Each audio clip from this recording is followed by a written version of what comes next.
Pema CD Hong Longa Hong Benzagura Pema CD Hong Longa Hong Benzagura Pema CD Hong. Welcome everyone. I am Tseten Welcome to my Dharma talk here at Deer Park. As most of you are probably aware by now, we're doing progressively working through the suttas of the Digha Nikaya. I have been doing this over the past 5 weeks or so, and today is the 6th talk on the Mahalisutta about Mahali in the Digha Nikaya. Just some preliminary information for anyone in the audience who's new. If you're interested in following my talks, I do post them on my blog, located at www.mahalisuttas.com. My books are available at chronikerpress.com. The link is there, and you're welcome to purchase them. I also have a YouTube channel where the videos of these talks are being archived, and the link is there. It is customary, if you have questions, save your questions in a Dharma talk to the end of the talk. However, I prefer it if you would ask your questions when whatever you're asking about is fresh in everyone's mind. So please feel free to break in and ask any questions you might have during the course of the talk. Also, the talk is available on note card. And if you would like a copy of the note card, please IM me at the end of the talk, and I will be happy to provide you with a note card of the talk. And also, the note cards of the talks are being archived at an independent SIM on the Mount Everest SIM. I have a Buddhist college there. If you go there, look for the Buddhist college and then look for the library, you'll find my talks on a table. There's a bunch of scrolls on a table in the library, and those are my talks. Not quite complete, but a lot of the talks, especially more recent ones, are there. And I will be eventually giving them more talks so they have the complete set. Today's talk is a little unusual because despite the title of the Digha Nikaya, which means the long discourses of the Buddha, today's sutta is only 4.5 pages in length, which is very short, shorter than some of the suttas that are in the Majjhima Nikaya, the Nikaya which follows the Digha, which is translated as middle-length talks. So although the average length of a sutta, I should say, in the Digha Nikaya is longer than the average length of a sutta in the Majjhima Nikaya, and there are fewer suttas in the Digha Nikaya than there are in the Majjhima. There are certainly talks in the Majjhima Nikaya that are longer than some talks in the Digha Nikaya, and vice versa, which begs the question of how these collections were assembled, why the talks that were included in the Digha were included in that discourse when some of them are actually shorter than the Majjhima. I'll be speculating about that at the end of the series of talks. I don't know how much insight I'll have at that point into the underlying structure of the books and why the suttas were assembled in the way they were. But I'm looking at that, and hopefully by the time we finish I'll have something to say about that. Since the talk is so short, and since perhaps thank you, Fixa. I bow with respect to you. Since the sutta is so short, my talk about it is also fairly short. So what we're going to do today is, I don't normally read the sutta in the session, but possibly some of you have not read the sutta, or possibly some of you would like to have your memory refreshed about the contents of the sutta, and since will only take about 10 minutes to read, I'm going to begin today's talk by reading the text of the Mahalisutta before I present my talk on it. And so I'll be reading the Mahalisutta about Mahali, translated by Maurice Walsh. Thus have I heard. Once the Lord was staying at Vasali, at the gabled hall in the great forest. And at that time a large number of Brahmin emissaries from Kosala and Magadha were staying at Vasali on some business. And they heard say, the ascetic Gautama, son of the Shakyans, who has gone forth from the Shakya clan, is staying at Vesali, at the gabled hall in the great forest. And concerning that blessed Lord, a good report has been spread about. This blessed Lord is an Arahant, a fully enlightened Buddha, perfected in knowledge and conduct, a welfare, knower of the worlds, unequaled trainer of men to be tamed. Teacher of gods and humans, a Buddha, a blessed Lord. He proclaims this world with its gods, Maras and Brahmas, the world of ascetics and Brahmins, with its princes and peoples, having come to know it by his own knowledge. He teaches a Dhamma that is lovely in its beginning, lovely in its middle, and lovely in its ending, in the spirit and in the letter, and he displays the fully perfected, thoroughly purified holy life. And indeed it is good to see such arahants.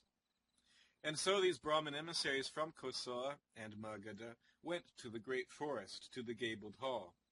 At that time the Venerable Nagata was the Lord's personal attendant. So they approached the Venerable Nagata and said, Reverend Nagata, where is the Reverend Gautama now staying? We would like to see him. Friends, it is not the right time to see the Lord. He is in solitary meditation. But the Brahmins just sat down to one side and said, when we have seen the Lord Gautama, we will go. Just then, Ottada, the Lichawi, came to the gabled hall with a large company, saluted the Venerable Nagata, and stood aside, saying, Where is the blessed Lord staying, the Arahant, the fully enlightened Buddha? We would like to see him. Mahale, it is not the right time to see the Lord. He is in solitary meditation.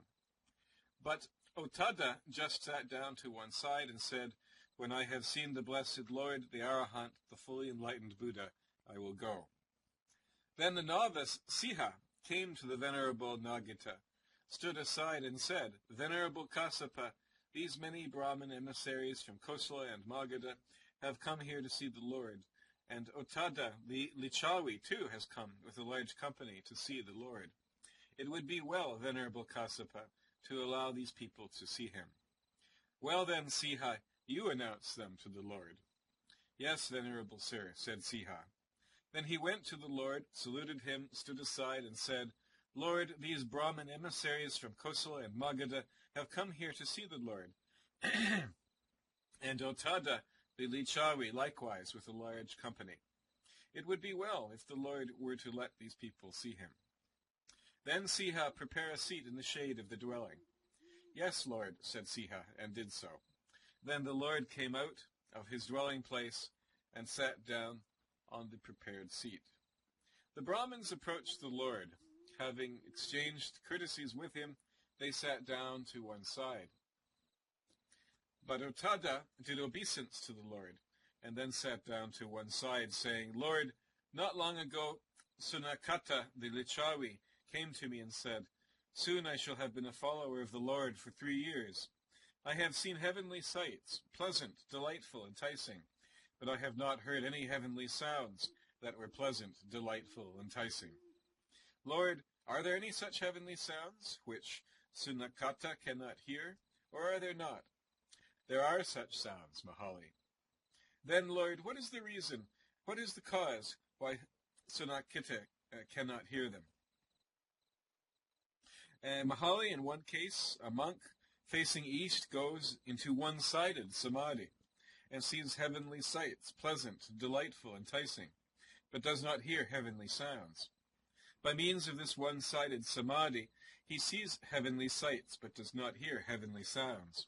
Why is this? Because this samadhi only leads to the seeing of heavenly sights, but not to the hearing of heavenly sounds. Again, a monk facing south, west, north, goes into a one-sided samadhi, and facing upwards, downwards, or across, sees heavenly sights in that direction, but does not hear heavenly sounds. Why is this? Because this samadhi only leads to the seeing of heavenly sights, but not to the hearing of heavenly sounds. In another case, Mahali, a monk facing east hears heavenly sounds, but does not see heavenly sights. Again, a monk facing south, west, north, facing upwards, downwards, or across, hears heavenly sounds, but does not see heavenly sights. In another case, Mahali, a monk facing east goes into two-sided samadhi, and both sees heavenly sights, pleasant, delightful, enticing, and hears heavenly sounds. Why is this? Because this two-sided samadhi leads to both the seeing of heavenly sights and the hearing of heavenly sounds. Again, a monk facing south, west, north, facing upwards, downwards, or across, sees heavenly sights and hears heavenly sounds. And that is the reason why Sunakata comes to see heavenly sights, but not to hear heavenly sounds. Well, Lord, is it for the realization of such samadhi states that monks lead the holy life under the blessed Lord? No, Mahali, there are other things, higher and more perfect than these, for the sake of which monks lead the holy life under me. What are they, Lord? Mahali, in one case a monk, having abandoned 3 fetters, becomes a stream winner, not liable to states of woe, firmly set on the path to enlightenment. Again, a monk who has abandoned the 3 fetters and has reduced his greed, hatred, and delusion becomes a once returner who, having returned to this world once more, will make an end of suffering. Again, a monk who has abandoned the 5 lower fetters takes a spontaneous rebirth in a higher sphere, and without returning from that world, gains enlightenment. Again, a monk, through the extinction of the corruptions, reaches in this very life the uncorrupted deliverance of mind, the deliverance through wisdom, which he has realized by his own insight. That is another thing higher and more perfect than these, for the sake of which monks lead the holy life under me. Lord, is there a path? Is there a method for the realization of these things? Testing, 1, 2, 3. Momoko, saying, you missed everything after spontaneous, meaning what? Meaning you can't hear me? Everyone can hear me? Okay, everyone says I can hear you. That's only a couple sentences ago. So I will start at spontaneous rebirth. Again, a monk who has abandoned the 5 lower fetters takes a spontaneous rebirth in a higher sphere, and without returning from that world gains enlightenment. Again, a monk, through the extinction of the corruptions, reaches in this very life the uncorrupted deliverance of mind, the deliverance through wisdom which he has realized by his own insight. That is another thing higher and more perfect than these, for the sake of which monks lead the holy life under me. Lord, is there a path, is there a method for the realization of these things? There is a path, Mahali, there is a method. And Lord, what is this path? What is this method?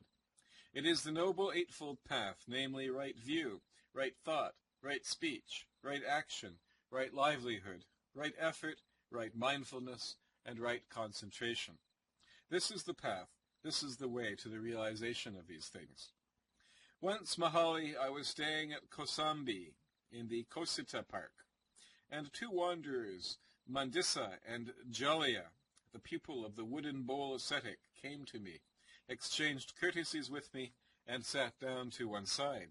They said, how is it, friend Gautama? Is the soul the same as the body, or is the soul one thing and the body another?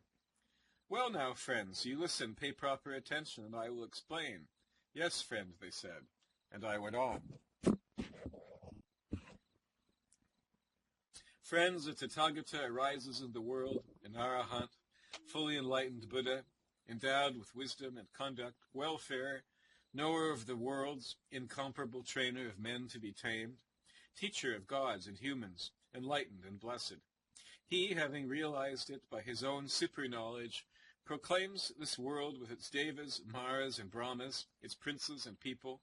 He preaches the Dhamma, which is lovely in its beginning, lovely in its middle, lovely in its ending, in the spirit and in the letter, and displays the fully perfected and purified holy life. On account of his morality, he sees no danger anywhere. He experiences in himself the blameless bliss that comes from maintaining this Aryan morality. In this way, he is perfected in morality. It is as if he were freed from debt, from sickness, from bonds, from slavery, from the perils of the desert. Being thus detached from sense desires, detached from unwholesome states, he enters and remains in the first jhana, and so suffuses, drenches, fills, and irradiates his body, that there is no spot in his entire body that is untouched by this delight and joy, born of detachment. Now of one who thus knows and thus sees, is it proper to say, the soul is the same as the body, or the soul is different from the body? It is not, friend. But I thus know and see, and I do not say that the soul is either the same as or different from the body. And the same with the second, the third, the fourth jhana. The mind bends and tends towards knowledge and vision. Now of one who thus knows and thus sees, is it proper to say the soul is the same as the body, or the soul is different from the body? It is not, friend. He knows there is nothing further here. Now of one who thus knows and thus sees, is it proper to say the soul is the same as the body, or the soul is different from the body? It is not, friend. But I thus know and see, and I do not say that the soul is either the same as or different from the body. Thus the Lord spoke, and Otada the Lichavi rejoiced at his words. That completes the Mahalisutta. So let's proceed to the talk. The sixth sutta of the Digha Nikaya takes place at the gabled hall of the great forest in Vasali or Visala, at the same location as the present village of Basra in Vaishali district, Bihar state. Vasali was the capital city of the Lichavi or Lichavi, the dominant ethnic group in the Vajjian or Vriji Confederacy, one of the Mahajanapadas, and the birthplace of Mahavira, the great Jain reformer who was contemporary with the Buddha. The Vajjins were located northeast of Magadha and were a very early example of quasi-democratic government. The Lichavi system of government was based on 7,707 rajas, the male heads of households of the dominant Kshatriya, Pali word is Kateya, caste. This is, of course, the ruling caste in the northeast, the warrior or military aristocracy. These met annually to elect a ruling chief, Raja, and a council of 9 to assist him, including a deputy chief and a chief of the army, and the chancellor of the exchequer. Those are roles that we know existed in the Council of 9 from the literature. Both executive and judicial authority was concentrated in the ruling chief, so we would call this some sort of responsible patriarchal despotism, but by the standards of the time it was democratic. At the time of the Buddha, Vasali was large, rich, prosperous, populous, beautiful, and green. It had 7,707 parks, including lotus ponds. A famous, and that is incidentally Vasali, or what's left of it, on the slide. That is the pillar of the best preserved pillar of Ashoka, or Ashoka, which was erected at Vasali, and there it is on the left. A famous courtesan, Amrapali, the royal courtesan and dancer who became an arhat, was a friend of the Buddha and entertained him and his entourage at her home, as we shall see in the later sutta. She was, of course, a resident of Vasali, a famous resident of Vasali. In this sutta we see a familiar theme, as the theme of the Brahmin emissaries in town on some business recurs. We've seen that in the last few suttas. They hear of the Buddha and where he was staying, and go to him to visit him themselves. At the time of this story, Nagata was the personal attendant of the Buddha, and this reference to Nagata ostensibly places this sutta before Ananda, who was the Buddha's attendant for the last 25 years of his ministry. So this places the sutta in the first 20 years of the Buddha's ministry. I tried to break it down more in that, but there's a list of personal attendants who attended the Buddha prior to Ananda, but I'm not sure of the chronological sequence at this point. Also, however, the translator finds evidence of a late date of composition in the, quote, intolerably labored repetition, unquote, of the sutta. So there you go. The translator thinks it's late based on the style of the sutta. The internal reference of the sutta itself suggests that it's early. Dirk asks, I had thought Buddhism didn't believe in a soul, yet now they talk of one. I'm confused. Well, they talk of one, but that doesn't necessarily imply the Buddha believed in a soul. He's being asked that question by a non-Buddhist. So they're asking him about the soul. His answer we have not yet discussed his answer. But that's the answer to your question. The Buddha did deny the existence of the atta, the soul, what is called being translated there as soul. But he was certainly asked about it, and that's one of the distinguishing characteristics of his doctrine, is his view of it. The Brahmins arrive at the gabled hall during the day, but Nagata is unwilling to give them access to the Buddha, who is in solitary meditation. The Brahmins sat down and indicated that they would wait, which sounds like afternoon. We know that the Buddha also liked to take a nap in the afternoon. In fact, he was, as I've mentioned in the previous talk, one of the great nappers of history. Otada, the Lichavi, then arrived with a large entourage. Told the same thing, he too indicated that they would wait. The novice Siha suggested to Nagata that with so many people waiting, they should be allowed to see the Buddha. So in a very human interlude, Nagata says, then you tell him. Nagata did not want to be responsible for disturbing the Buddha. However, the young novice Siha had no such compunction. A novice could be as old as 19. Before the age of 20, one could only be ordained as a novice in the Buddha Sangha. He could also be as young as 8. I think 7 or 8 was the youngest age that was admitted to the Sangha as a novice. There is no indication that Siha woke the Buddha up. He simply entered his room and explained the situation to him. The Buddha instructed Siha to prepare a seat in the shade outside in the shade of the building. The Buddha goes outside, and the Brahmins and Lichavis sit before and beside him. Otada prostrated before the Buddha and sat down to one side, but rather than exchanging courtesies with him, as did the Brahmins, he somewhat rudely broke right in with a question. Question being, Lord, quote, Lord, not long ago, Sunakata, the Lichavi, came to me and said, soon I shall have been a follower of the Lord for 3 years. I have seen heavenly sights, pleasant, delightful, enticing, but I have not heard any heavenly sounds that were pleasant, delightful, enticing. Lord, are there any such heavenly sounds which Sunakata cannot hear, or are there not? Unquote.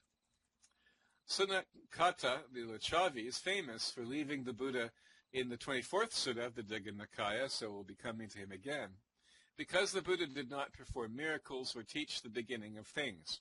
In fact, the Buddha taught the non-beginning of things, so the objection here is not that the Buddha did not teach ontology, but that his ontology was non-creationist. Sunakata also expressed admiration for dubious ascetics, such as Korakatiya, the dog man. The somewhat technical question itself provides a valuable insight into what ordained monastic practitioners of Buddhism at the time of the Buddha were experiencing.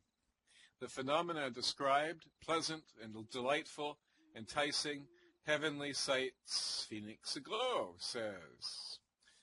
In Vajrayana terms, this twofold samadhi of hearing and seeing is like Vajrayana, all sounds are dharma, and the world is a pure realm.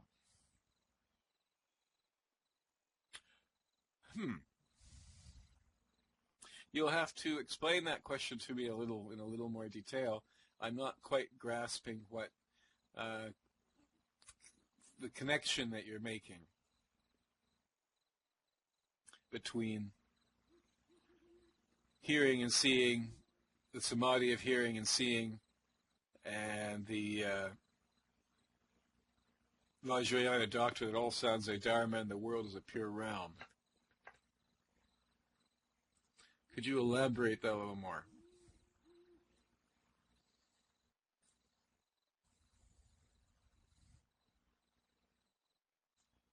You might want to type a little bit, so I'll carry on while you're typing. Oh, there we go. Sounds are hearing, and the pure realm is the visual type world. Okay. I see that, but how are you making the connection to the twofold samadhi?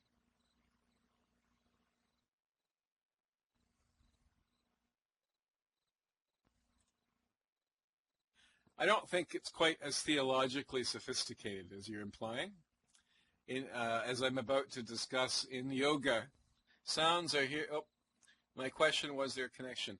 I don't think so. I think that's a somewhat overly theologically wrought connection that you're making. The light and sound phenomena that he's talking about are, as I'm about to discuss, commonly experienced in yoga in the early stages of yoga practice. And these are spiritual states, luminous and auditory phenomena, which are indicative of spiritual, that the mind is entering into spiritual states. But connecting it specifically with a doctrine that all sounds are Dharma and the world is a pure realm, I think is somewhat overwrought, shall I put it that way? Somewhat overly sophisticated. So as I was saying, the somewhat technical question itself provides a valuable insight into what ordained monastic practitioners of Buddhism at the time of the Buddha were experiencing. The phenomena described, pleasant, delightful, enticing, heavenly sights, are a type of phenomenon that one associates with the practice of yoga. The reference to 3 years provides an interesting insight into how long it took the Buddha's followers to develop their practice to this level. In parapsychology, this phenomenon would be called clairvoyance, and Otada also alludes to heavenly sounds, which today are known as clairaudience. You will recall from the Mahalisutta, the second sutta of the Digha Nikaya, that the Buddha recognized the reality of psychic powers, or iddhis, self-multiplication, invisibility, the ability to pass through matter, weightlessness, levitation, and the projection of the mental body, referring to Sutta 2, verse 87. According to the Wikipedia, this was the first historical reference in India to the idea that psychic powers are produced by spiritual states, or jhanas. It is customary to say that the Buddha disapproved of psychic powers, but he never denied they existed and exhibited at least some of them himself, especially the recollection of past lives. The latter is strongly emphasized throughout the Pali texts. Here again we see evidence of a proto-tantric thread in the Pali canon. And actually, when we were discussing samadhi, I meant to change the slide. And there it is. My slides are also out of order. So here again we see the evidence of a proto-tantric thread in the Pali canon. Dirk asks, why would psychic powers be frowned upon? They're frowned upon by the Buddha because they can become objects of attachment. One can become infatuated with psychic powers and the power that they confer, and lose sight of the ultimate goal, which is, of course, nirvana or enlightenment. That is the primary reason. They're indicative of spiritual development, but they are not objectives in themselves, and if they become objectives, then one can be led astray off the path. Otada asks the Buddha If there are such sounds, and if there are, why Tsunakata cannot hear them? The Buddhist answer is complex and refers to the psychology of spiritual practices. But in essence, the Buddha distinguishes between two types of samadhi, one-sided and two-sided, in the first of which only heavenly sights or sounds are experienced, and in the second of which both spiritual sights and spiritual sounds are experienced. There is no actual explanation of how one- and two-sided samadhis differ from each other than by this fact. Thus they are merely labels, at least in this sutta. Clearly such states were both known to the Buddha and approved by him, since he does not absolutely disapprove of them. In this sutta, he does not deny their validity or existence. Rather, he explains them by situating them in their appropriate context, which is the path. A word is in order concerning the use of the word samadhi. It turns out that this is an almost impossible word to translate, but it must mean something like bringing the whole mind into perfect coherence with itself. From the root sama, which means just, plus di, mind. These roots have a lot of different meanings. So I've spent some time studying them all and trying to come up with a synthetic interpretation, and that's the best I could do. The samadhi could be translated 50 different ways. In the Hindu system represented by the classic Yoga Sutras of Patanjali, samadhi is the goal of yoga, characterized by the ecstatic concentration of mind. And I'd remind you that the word jhana can be translated as ecstasy. But in Buddhism, it is merely the beginning of the path, more or less synonymous with meditation.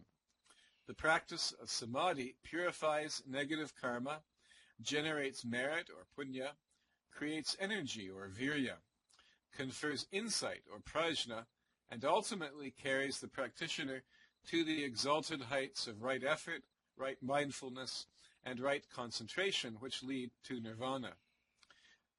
Otada asks the Buddha if these samadhi states are the goal of Buddhist monasticism. So now we're getting into the question that you asked me about why does he disapprove of psychic powers, insofar as he does.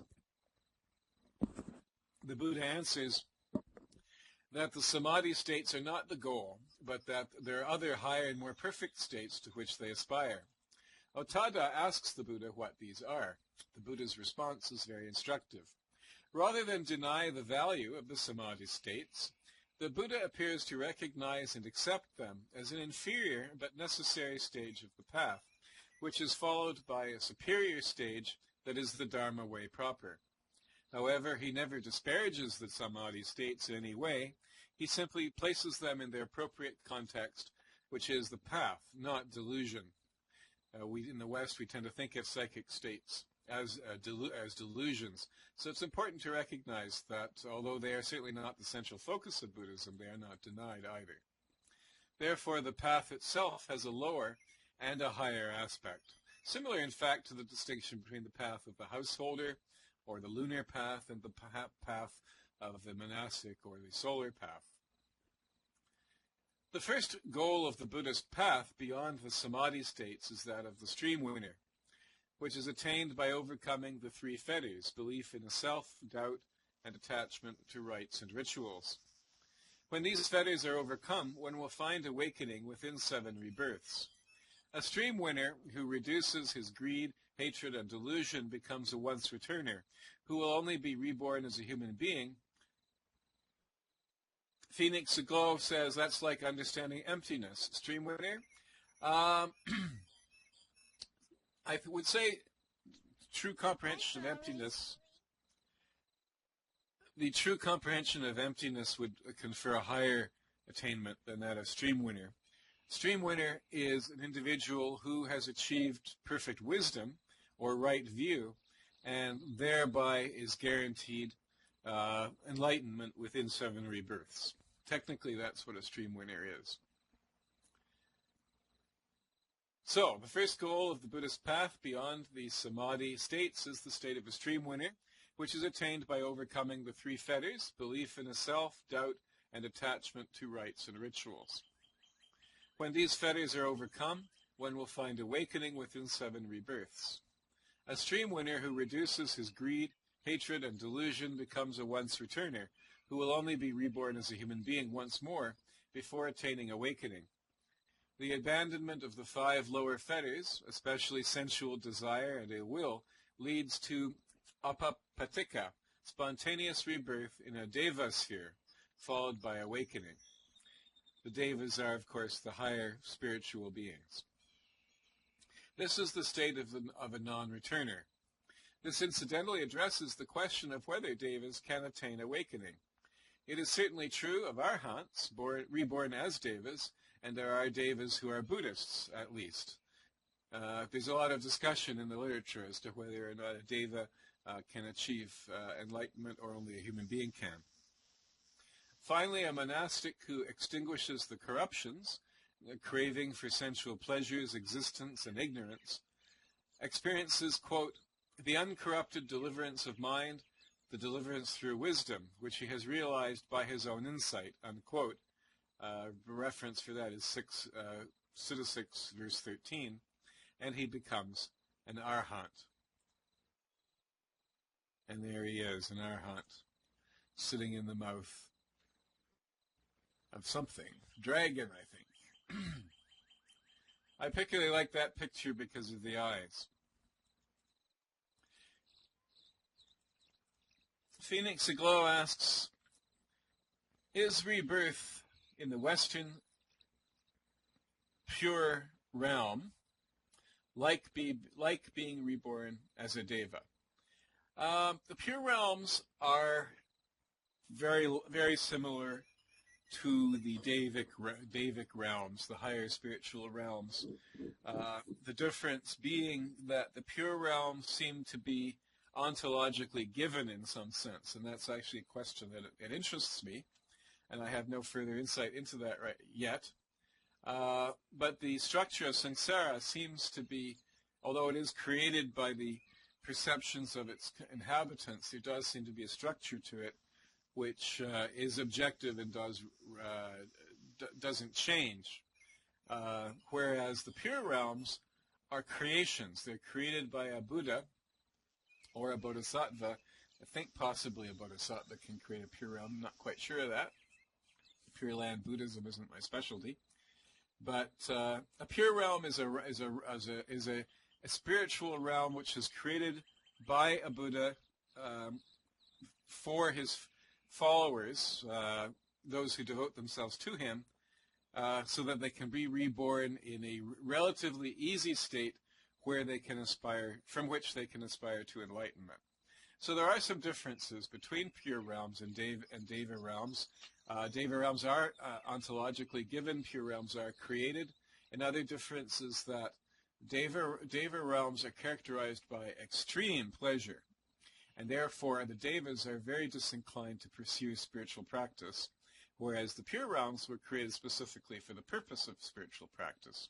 So this is another significant difference between the Deva realms and the pure realms. However, ontologically they're very similar because they are like all of reality, created by the mind. Looking at questions, K.J. Englewood asks, if there is no soul or spirit, what is it that is reborn? To answer that question, I would direct you to a book called Process and Reality by Whitehead, who has developed an ontology out of quantum physics. This is Whitehead, the great mathematician. And the answer is, there is no what that is reborn. There is only the ongoing process of rebirth itself. That's the short answer. The analogy being a stream. If you think about the stream as an object, it is something that is in a state of continuous change. The water in the stream is rushing forward. The molecules of the water are constantly changing. not only the water, but the shore of the stream is in a state of continuous erosion, being dissolved into the water, changing. Therefore, the stream is changing its course, its winding course, continuously on an ongoing basis. And if you look at the streamness of the stream, you will discover that there is no stream. There is only the process, which we call a stream, and by calling it that, we give it a fixed nature, which is actually a falsification.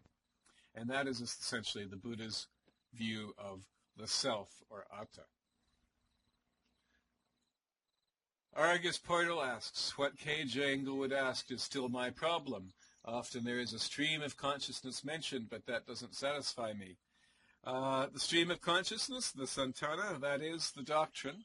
There's a little book called The Buddha Nature by the Dalai Lama, which I do recommend. I puzzled over this for years before I finally got it straight in my own mind, and I found that book very helpful. But I also found, as I said, Process and Reality by Whitehead very helpful, because he actually develops an ontology in which there are no objects. There is only process. The process is the object. The process, except the process isn't an object. It's in a state of continuous change, continuous flux. There are no solids. There is nothing fixed in time or space that is solid and unchanging. Argus Portal, can you please write the title of that book into the chat? Yes, I can. It is Process and Reality by Alfred North Whitehead. It's quite a book, but it does, from the perspective of Western mathematics and quantum physics, it does explain Buddhist metaphysics better than any Western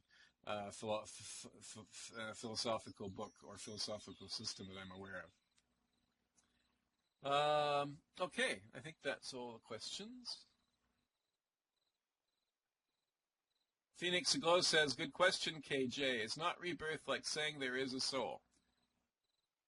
And I hope I've answered that by now.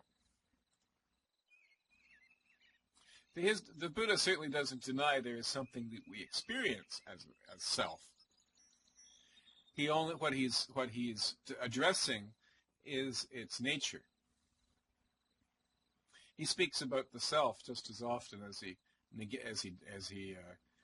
dismisses it. So he's certainly not denying that there's an experience of the self. His question is, what is the nature of that experience? Here we encounter the path of the Arahant, the path that the Buddha taught as the fast path to nirvana, even though this is not the path that he himself traveled. Phoenix Aglow asks, does not Buddha nature function as a self? No. Buddha nature doesn't function as a self because Buddha nature is the ineffable quality of sentience in itself, but it has no objective nature. It is not a thing that is unchanging or fixed. In fact, it is Buddha nature that is the stream of consciousness, that is this continuous, ongoing, sentient process that is the nature of ourselves, but is non-fixed. That's the essential point. Atta is not a fixed concept. It is not an atom. It is really exactly the difference between the Newtonian atom and the modern Einsteinian concept, or even the post-Einsteinian concept. In string theory, you have the little vibrating rubber bands of string theory, which are very close to the Buddhist conception of atta, as distinct from the Newtonian atom, which is a infinitesimal nugget of matter existing in an absolute space-time field, which, of course, Einstein overthrew as a concept. So I would say this is exactly the same distinction that was being made 2,500 years ago by the Buddha. There is nothing objective in the literal sense of the word. There is nothing fixed, nothing unchanging, except one thing, which is Dharma itself, which is the totality. Phoenix Aglow asks, so BN is more like a function than an object? Buddha nature. So Buddha nature is more like a function than an object. function. It's a process. It's a going. It's a continuous dynamic, changing, non-substantive reality, but it is not a thing.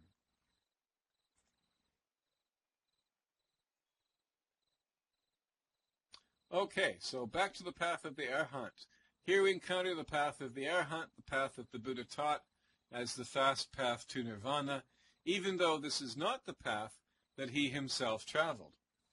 Despite its emphasis on the path of the Arhat, the Pali Canon includes references to the path of the Bodhisattva, which is the path of the Buddha, and a clear distinction is always made between the attainment of the Buddha, who had discovered the Dharma as a result of following the path of the Bodhisattva, and the Arhat, who follows the Dharma discovered by the Buddha. As Bhikkhu Bodhi admits in his essay on Arhants, Bodhisattvas, and Buddhas, and I'll give you the link to that article if you're interested in reading it. Oops, just give me 1 second.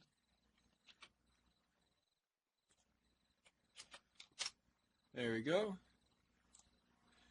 As Bhikkhu Bodhi admits in his essay on Arhants, Bodhisattvas, and Buddhas, this distinction pervades the Pali Canon.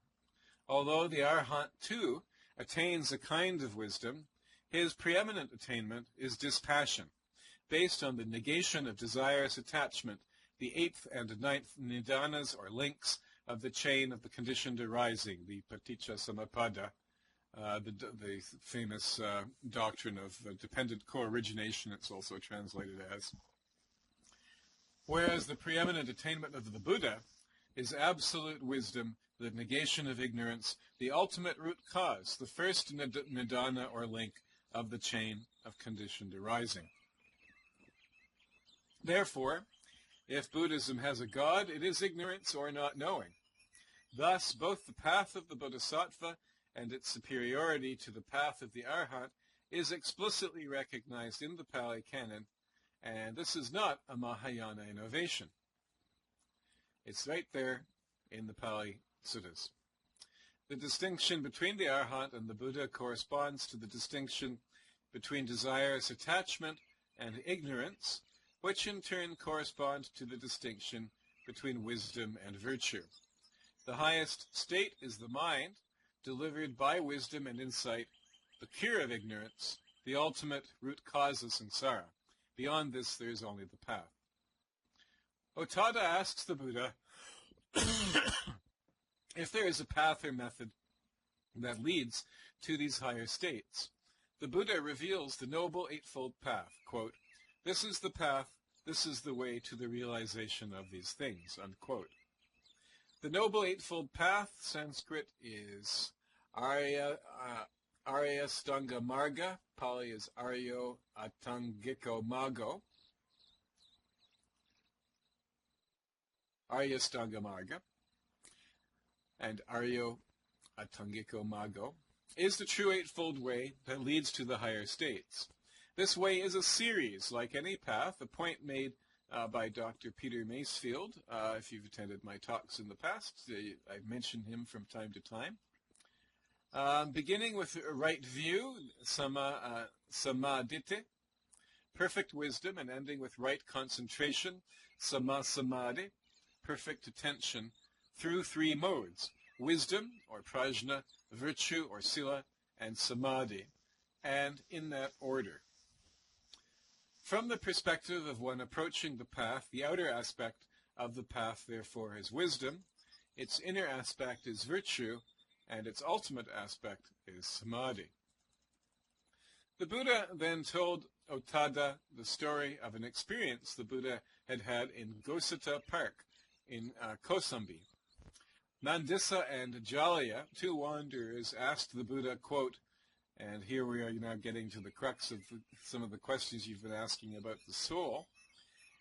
Quoting, "Is the soul," and the word here is jiva, which I'll be discussing, "is the soul, or jiva, the same as the body, or is the soul one thing and the body another?" Unquote. Jiva, here translated soul, is a synonym for atta, that refers to the life of the body. That is, the questioner wants to know the Buddha's opinion concerning the nature of animation, the difference between living and dead matter. Is there some vital animating principle that is distinct from the physical body, or is the life of the body simply an epiphenomenon and the body is really all there is?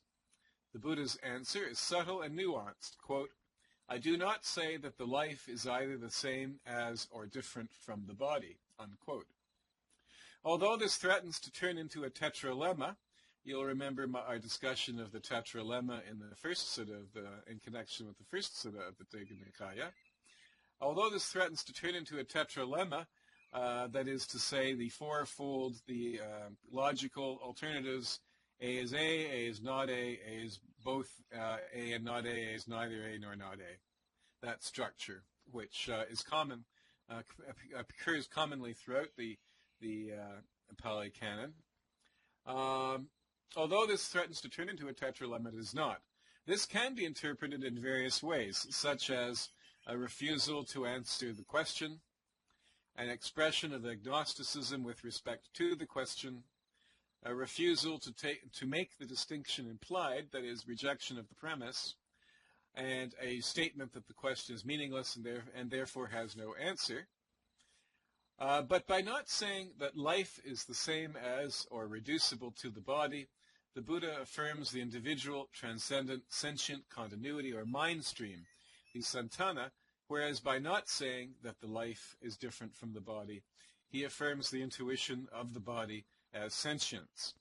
Thus, the Buddhist practice par excellence is mindfulness of the body, which you will recall I mentioned in a previous talk.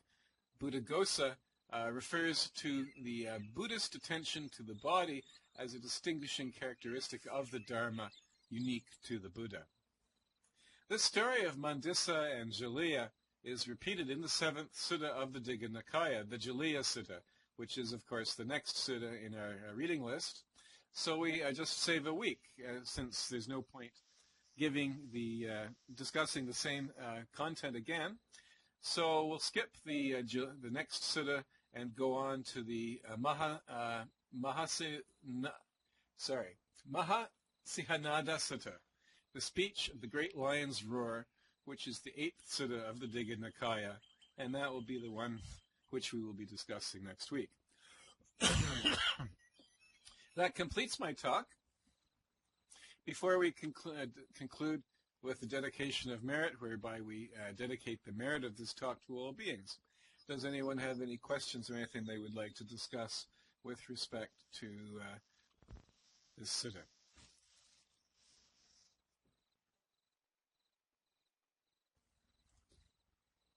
I'll give you a minute to think about that, and if not, then we'll go on with the dedication of merit.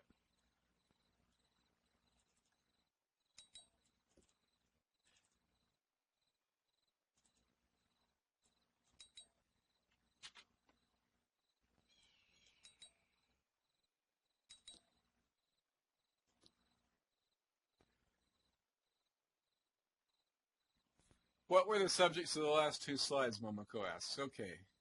My slideshow got a little chaotic there, but let's go through. Okay. That is Vasali, which I explained is the beginning. That's the best preserved pillar of Ashoka, which was located at Vasali. So that's what's left that's the archaeological ruin of it. That was supposed to be the second one. That was supposed to illustrate the concept of samadhi in a fairly abstract sort of a way. And finally, that is the arahant, or arhant. In Canadian English, it's arhant. In Maurice Walsh transliterates it arahant, which you see commonly.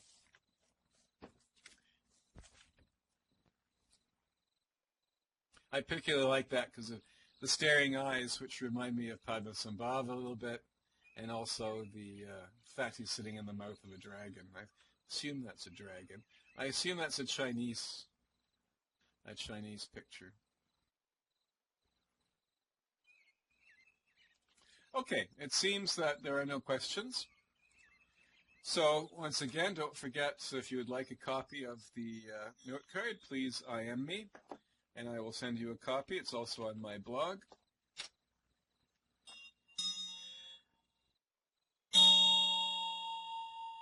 Whatever understanding, whatever positive force has come from this, may it go deeper and deeper and act as a cause to reach enlightenment for the benefit of all.